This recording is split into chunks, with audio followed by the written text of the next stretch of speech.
It's a matter of fact that The Shawshank Redemption is one of the greatest movies ever made. It's the story of maintaining hope in a world that offers none. My favorite quote of the movie is, "Get busy living or get busy dying," which is a lesson my friend Danny from college taught me. Danny was my roommate during our senior year at Pitzer, a liberal arts college in Southern California. We met in the lunch line freshman year discussing the Stone Temple Pilots, and we struck up an immediate friendship. We were two Texans in SoCal, and we made sure everyone knew it. The dorms would fill with yelps of, "Remember the Alamo!" and parties heard our singing, "Deep in the heart of Texas." Ours became a friendship that took us on road trip adventures from remote West Coast beaches, through the inspiring canyons of Mount Zion, and onward to the warm and cozy home of blonde Aspen twins. Danny and I had different expectations going into college. For me, California was an escape from suburban Dallas, liberation from parental suffocation, and an opportunity to get a degree, of course. The goal of my early 20s was to have as much fun as possible. But Danny didn't see it that way.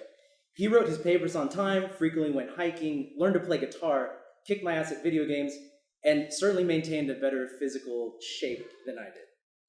One of my greatest regrets was rejecting his offer to teach me how to play basketball. He insisted I'd be a perfect point guard. He's the player who's responsible for distributing the ball, dictating play, and putting his teammates in the best position to use their talents. At the time, I passed on the offer because I thought he was making fun of me for being short. But Danny was right. I would make the perfect point guard.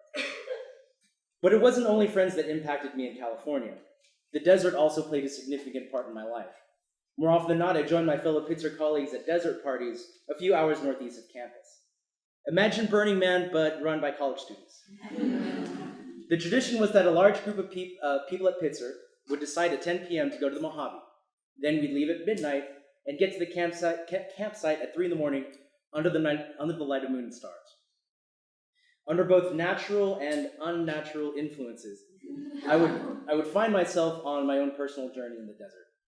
Typically, we would start the night as a single unit, then separate into smaller groups, and eventually everyone would splinter off on their own. The journey wasn't scary, rather it was a spiritual exploration to discover my connection with nature.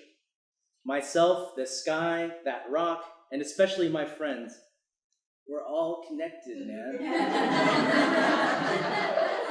A few hours later, sun rays would peek over the horizon, and the college jam band's guitar riffs would echo off the mountain sides.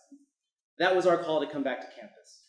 The solitary journey was always rewarded with a reunion of friends at sunrise, accompanied by whoops, hollers, and hugs. The time-space continuum bends and stretches when you're by yourself in the desert in the middle of the night. Seeing your friends in the morning light is a wonderful reassurance that that connection is real. Fall break in October 2003, however, fell short of such a reunion. The plan for the long weekend was to go to Joshua Tree National Park for good times and camping. But there had already been a desert trip the weekend before, I was feeling partied out, and I had to start a thesis that I hadn't even begun to research. So I decided to stay in town for fall break in an attempt to resemble a serious student. In light of everything that happened on this particular trip, it's difficult to imagine myself going to Joshua Tree. Would my presence have made a difference? Would we have been able to find Danny in the dark desert? Would I have given up searching if I'd been there? The undeniable fact is that Danny went to the desert and never came back. He climbed a very high peak, lost his footing, and fell to his death. Our friends who had gone with him lost him at some point in the night, but that was typical and they had taken separate cars. You could always trust Danny to take care of himself. But by the time they made it back to our apartment the next morning, Danny's car wasn't there. They called the park rangers from my phone. Panic set in. When the park ranger finally found his body the next day, the bad news was accompanied by mountain fires in the hills of San Bernardino County, just miles from campus. The next few days resembled the apocalypse. The air was filled with a choking, smoky musk. People's houses burned down. The campus, my car, the sidewalks, the road, everything was covered in white ash. At night, you could see the fiery blaze approaching. What a beautifully poetic send-off.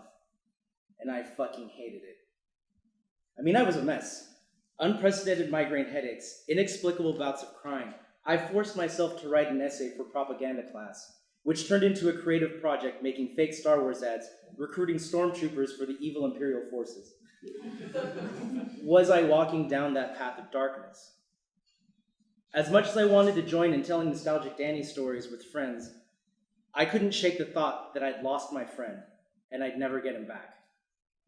Instead, I would choke up, excuse myself, and bury my face in a pillow until the sobbing stopped and I could dry my face. By the beginning of the following semester, I was just going through the motions of college. Why write a thesis when my roommate just died? Just go to class, sleep around, and distract myself from anything challenging. In a few months, the thesis would get done, I'll find my way to Austin, and I'll get a job bagging groceries at Whole Foods, because you can be happy for the rest of your life in Austin, bagging groceries at Whole Foods.